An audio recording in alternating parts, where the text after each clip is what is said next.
You're listening to the Naked Bible Podcast. To support this podcast, visit nakedbiblepodcast.com and click on the support link in the upper right-hand corner. If you're new to the podcast and Dr. Heiser's approach to the Bible, click on New Start Here at nakedbiblepodcast.com. Welcome to the Naked Bible Podcast, episode 219, or 29th Q&A episode. I'm the layman, Trey Strickland, and he's the scholar, Dr. Michael Heiser. Hey, Mike, how you doing? Pretty good. How are you? I'm doing good. I'm doing real good since our first Naked Bible Conference is selling quite well. So we probably got just a little over 100 tickets left. So I just want to urge people to not wait because I don't want them to miss out. So please, that would be a bad idea to wait. It would be a bad idea to wait. So I did want to let everybody know that I will be recording that. So just know that. What live streaming is still up in the air, but the video, I will record it, and what we do with the video after that remains to be seen. So just know that at least it will be recorded. So Mike, I'm getting tons of emails about that. So I just want to officially put that out there. And as the summer goes on, I will have more information about live streaming and things of that nature. So there's still hope. So I want people. But you're not guaranteeing that the video taken will see the light of day anytime soon, though. We don't know what we're going to do with that. Correct. It will see the light of day, but soon is the optimal word there. I wouldn't say soon. So soon might be a year. Who knows? Well, hopefully not, but maybe. So I just don't know yet. So as we inch closer to it, and I work out more of these kinks to figure out what we're going to do. We'll have those types of answers for you. So just know everybody that emailing me questions about the video and live streaming and all that, it remains to be seen. At least there will be video. And when you get to see that, I don't know yet. So there you go. Hey, I can bring Calvin along and he has a video camera. Yeah, there you go. There you go. Right. Well, or we can have everybody wear GoPros. How's that? Pass them out. That's exactly what we do not want. Right. So that's where we're at, right there. There you go. All right, Mike. Well, we lied to you last week. You said we were going to do baptism of the dead, but we're actually going to do 2 Q&As, one this week and one next week. And then after that, we'll pick up the topic about baptism of the dead. Yep. So I guess with that, you want to jump into these questions here? Sure, let's go. All right, our first one's from Stephanie, and she has a question regarding generational curses.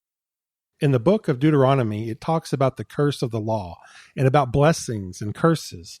As Christians, are we still bound by those laws? Do we have to renounce what our parents did and our grandparents and so on? Yeah, I'm not quite sure from this question exactly what curses Stephanie's talking about, because cursing shows up a number of times in Deuteronomy. So if we're talking about curses tied to the land, I would say, well, that's really not sort of in view, because the whole concept of the people of God isn't really tied specifically to the land, and or Israel failed in those regards, and they were cursed. I'm thinking of a passage outside Deuteronomy, like in Leviticus 26. It was very clear, if you do this or that, I'm going to drive you from the land, and that happened. That was the exile, and so on and so forth. So if she's talking about that kind of stuff in Deuteronomy, the Leviticus 26 kind of stuff, there's not really much of a connection. But I'm gonna assume she's talking about Deuteronomy 5. This is one of those generational curse passages that is a bit more, sort of not attached to the land. It's a bit broader, let's put it that way, or at least, not linked to that specific idea. So on that assumption, let me read Deuteronomy 5. We'll start in verse 8 and go through verse 10. Again, I'm just guessing that this is probably what's behind the question. That passage says, "You shall not make for yourself a carved image or any likeness of anything that is in heaven above, or that is on the earth beneath, or that is in the water under the earth." A sidebar, there's your 3-tiered cosmology again.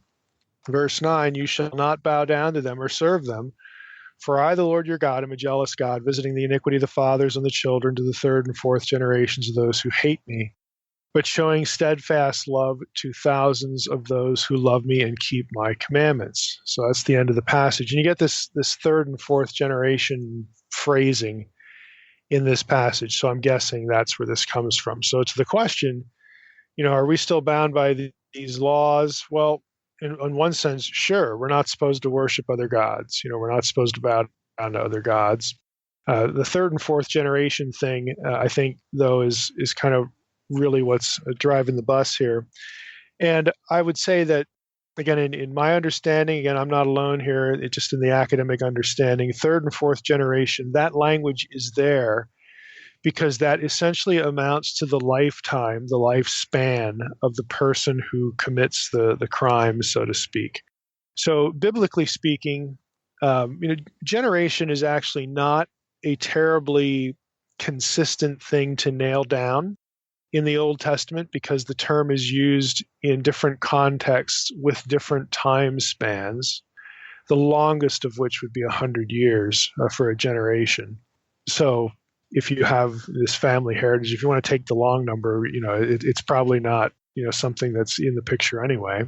But when it comes to sort of human lifespans, human, lineages, that sort of thing, you're dealing with a generation being roughly 20 years. And that's defined in terms of just life experience, where biblically speaking, people would get married, when they're early and when they're younger than 20 years.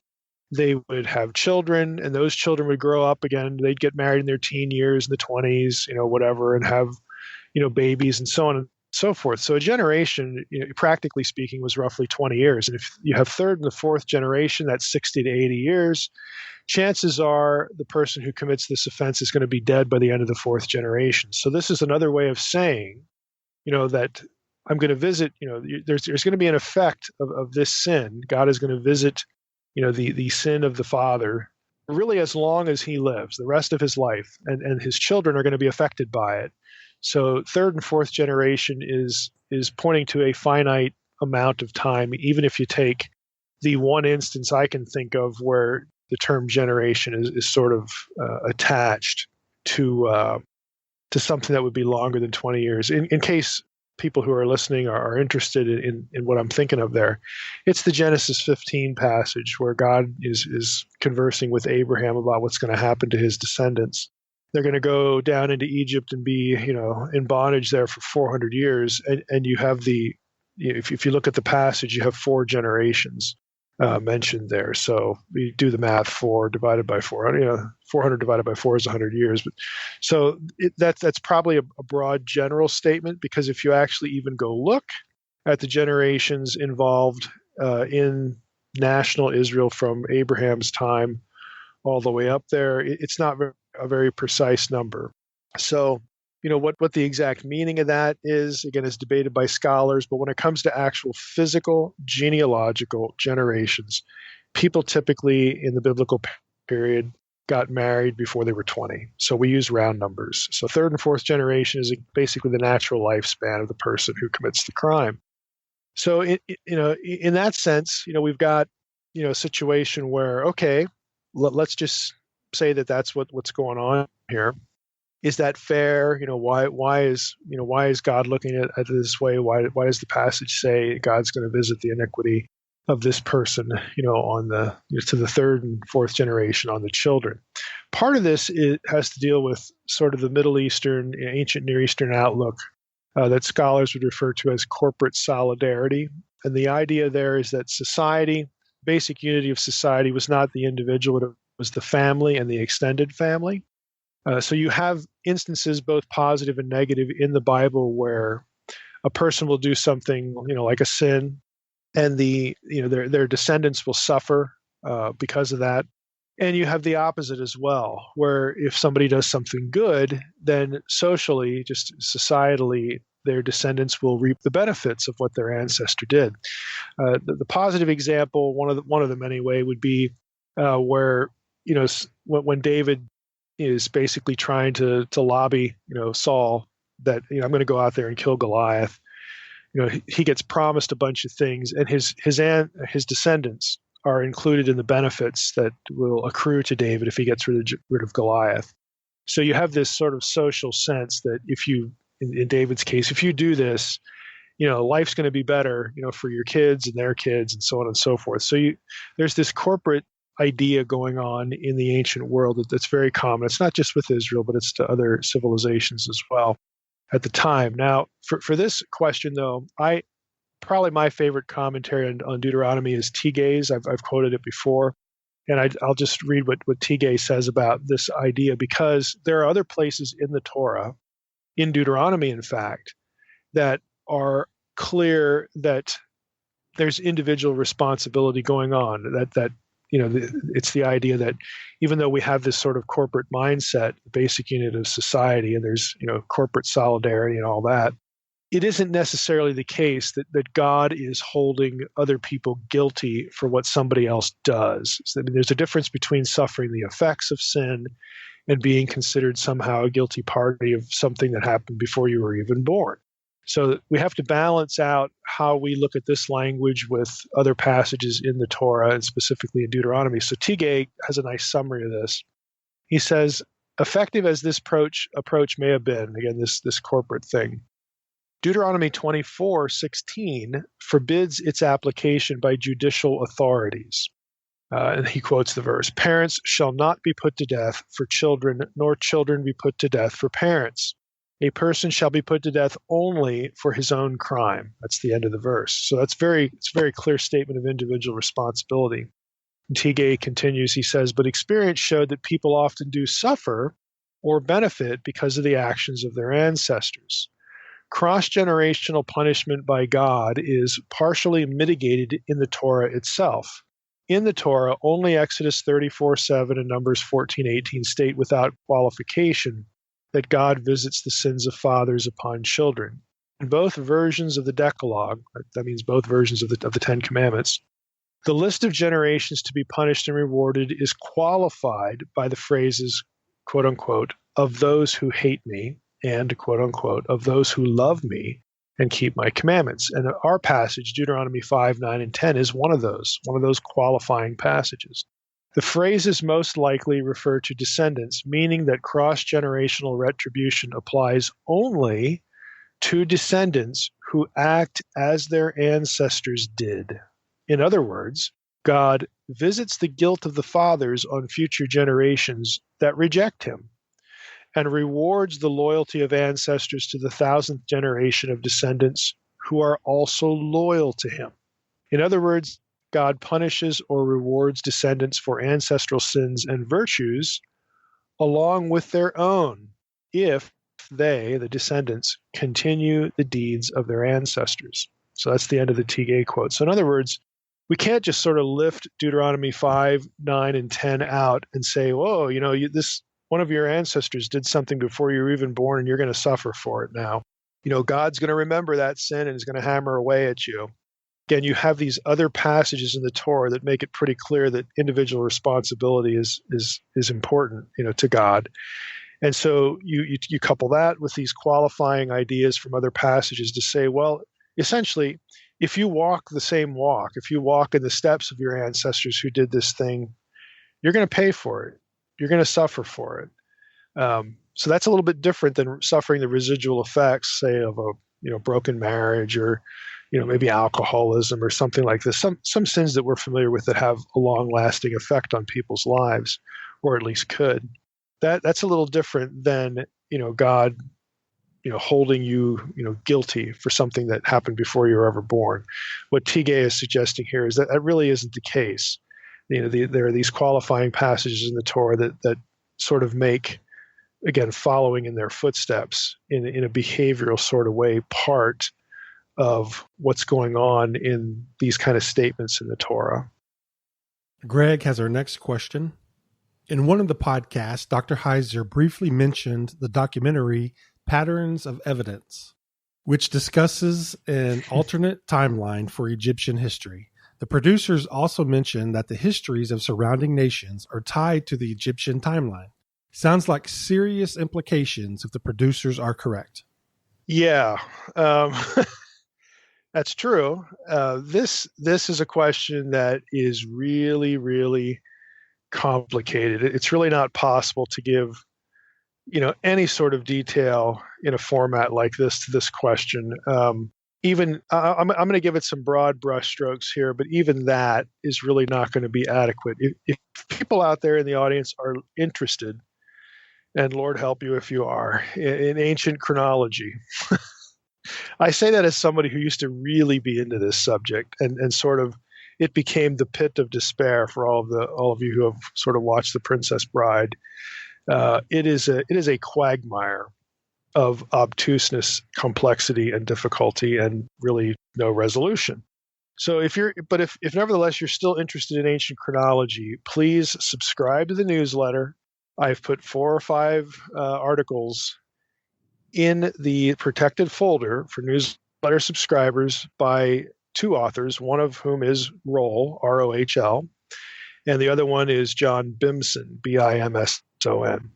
And the articles essentially talk about redating the Exodus chronology. And there you're going to get all the nuts and bolts. But I'm going to try to broad brushstroke this as best I can. The issue is you do have serious problems in what is called third intermediate period chronology when it comes to ancient Egypt. Egypt, for some of the listeners may know, you have like Old Kingdom, New Kingdom, Middle Kingdom, all that stuff.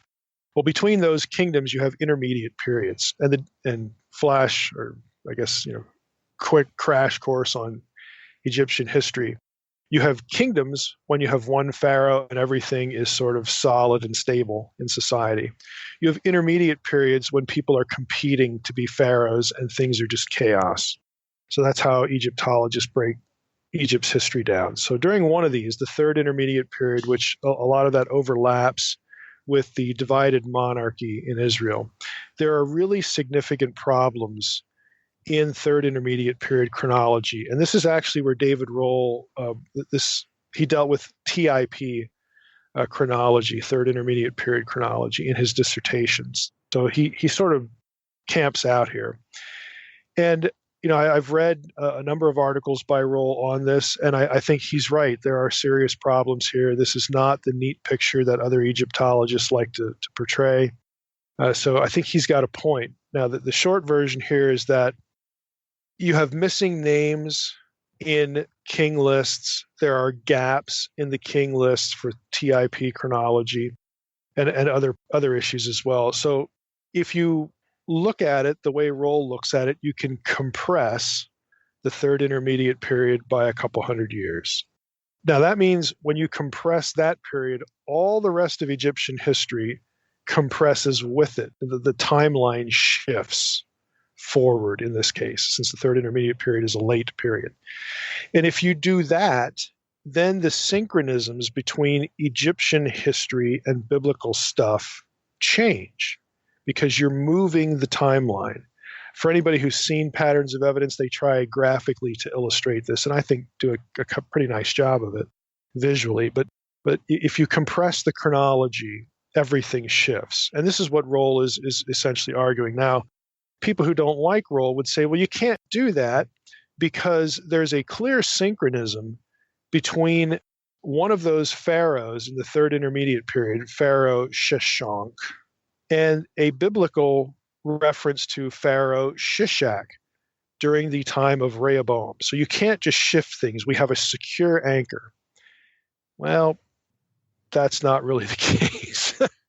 One of the Bimson articles in the protected folder will show you in excruciating detail why the military campaigns of Sheshonq do not align in fundamental ways with the invasion of Shishak described in the Bible.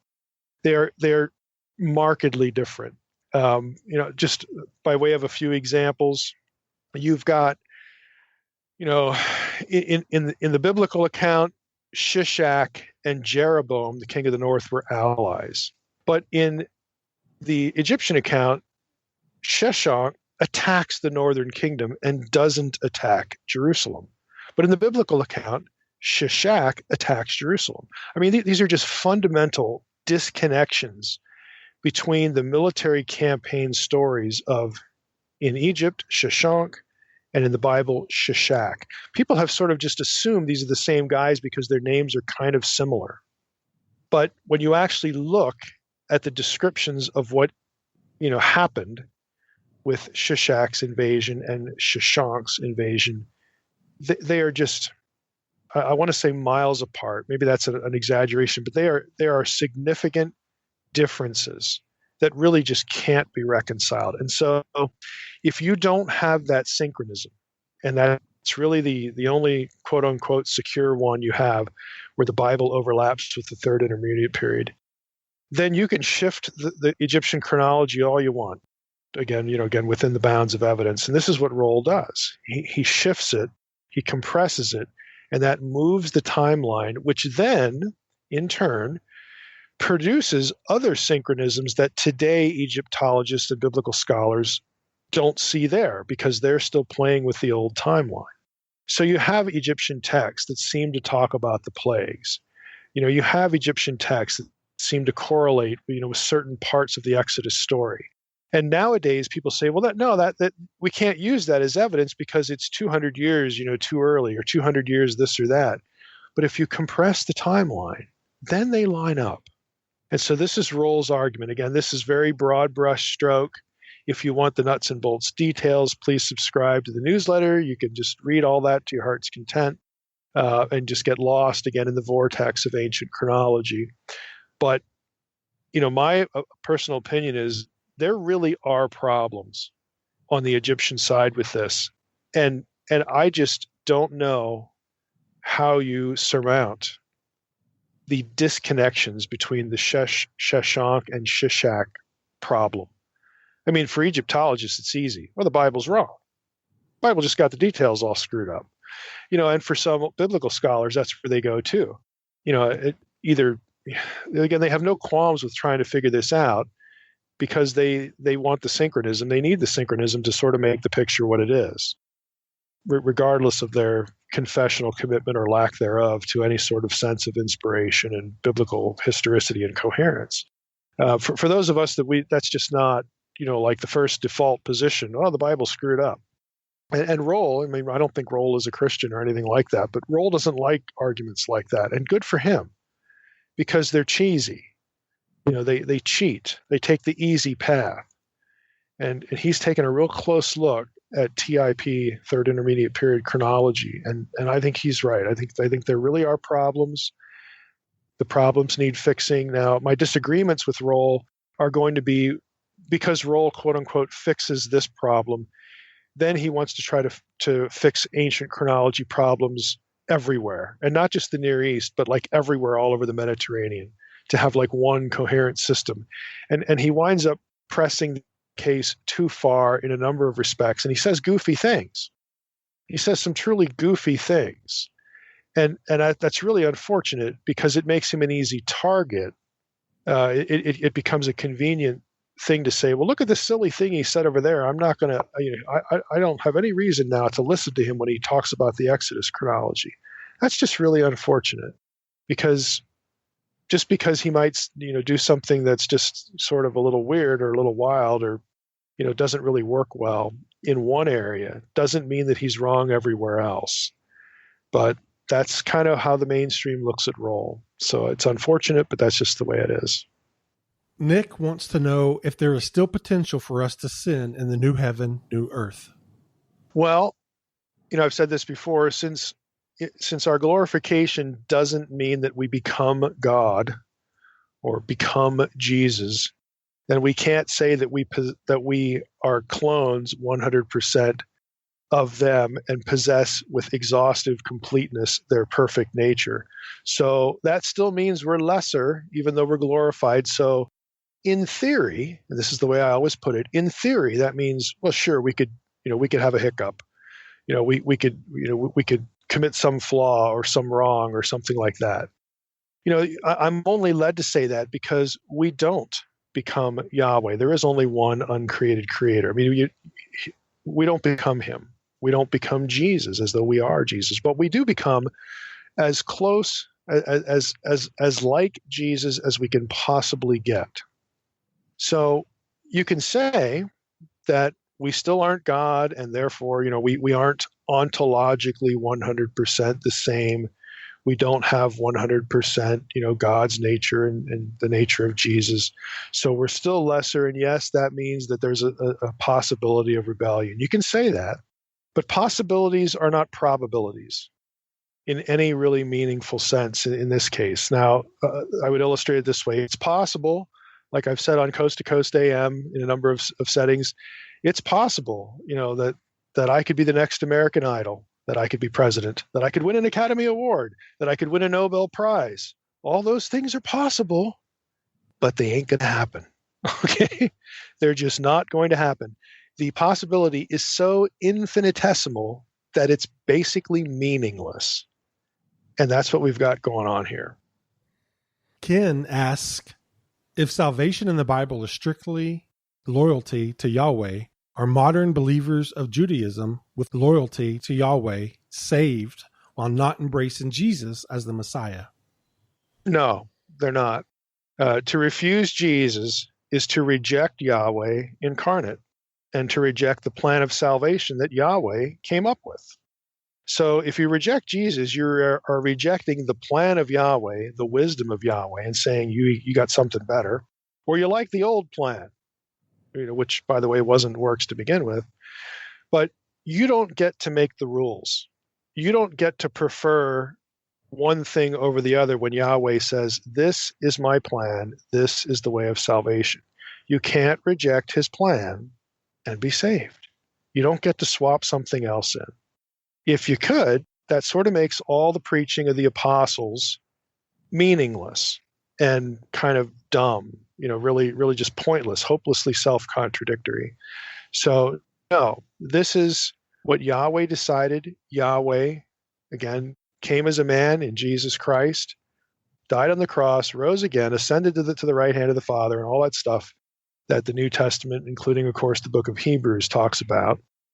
And if you think that you can just sort of trade that in for something else and say that you're still being loyal,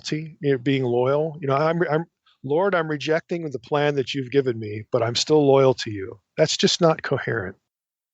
Our next question is from A. Shep WB. In the Acts podcast, Dr. Heiser said that idols were thought of as a house or dwelling place for those particular gods they were fashioned after. In Zechariah 11:17, it says, "Woe to the idol shepherd that leaveth the flock. The sword shall be upon his arm and upon his right eye. His arm shall be clean, dried up, and his right eye shall be utterly darkened." What is this verse trying to say in regard to idol shepherd? With my new understanding of what an idol is, it almost sounds like the idol shepherd will be indwelt by one of the divine council. Yeah, the text really doesn't mean anything like that. There's a translation problem here. Idol shepherd is apparently, well, it's not apparently, it is the King James translation, which is pretty awkward and I would say pretty poor in this instance. Now, I've looked at the New King James, and the New King James actually doesn't have what the regular King James has for here. The New King James is like basically every other translation, and they'll translate the Hebrew word as worthless or something like that. So the word translated idol in the question, in the reading of Zechariah 11:17 that was in the question, and again is reflected in the King James. That Hebrew word is elil, and that term can be used and is used elsewhere in the Hebrew Bible for something that is weak or feckless or defective or useless or vain or worthless. For example, Job 13:4. Let's just read that passage just to give you one example. There are others. "As for you, you whitewash with lies. Worthless physicians are you all." So worthless physicians, the word worthless there is elil. So again, it has this idea of uselessness. And think about the context, Job 13:4. Again, it's not talking about idols that are masquerading as physicians or divine council members that are sort of possessing or inhabiting physicians. It's not talking about anything like that. It's about physicians were useless in helping Job. They were worthless. They were defective. They couldn't help it. They were totally ineffectual. And so that's what's going on in the Zechariah passage. A shepherd that deserts the flock is, by definition, useless because he's not doing the job of a shepherd. He's abandoning the job of the shepherd, so he is useless. So I don't think this has anything to do with the divine counsel. All right, Mike, there you go. That's all the questions we have for this week. So you did it. Yeah. Well, what do you know? I actually got through a bunch in a reasonable amount of time. That might be put it on the calendar. Yeah. You got nothing left to talk about now, other than we need to give. We got a live studio audience member, Robert. We need to give him a shout out. That's right. Let's turn him loose. Robert, you want to unmute your mic there? Hey, what's going on, everybody? Yeah, I don't think. Okay, that's enough. You're part of podcast history now. There you go. All right. Now, where are you from, Robert? I'm from Little Rock, Arkansas, the old place mentioned a modern city in the Bible. Oh, here we go. At the Ark and Saul. Yeah. Okay, we can edit that out. So. All right, Mike. Well, that's it, man. I guess we want to thank Robert for coming in the studio. We need to start doing a live audience. That'd be fun. He snuck in. Yeah. He's in studio. Snuck in here. I like that. That just sounds good. I like saying that. So, all right, Mike. Well, that's really it. Unless there's anything else you'd like to get off your chest. No, I think we're done. All right. Sounds good. Well, we appreciate you answering our questions as always. And I want to thank everybody else for listening to the Naked Bible Podcast. God bless. Thanks for listening to the Naked Bible Podcast. To support this podcast, visit www.nakedbibleblog.com. To learn more about Dr. Heiser's other websites and blogs, go to www.drmsh.com.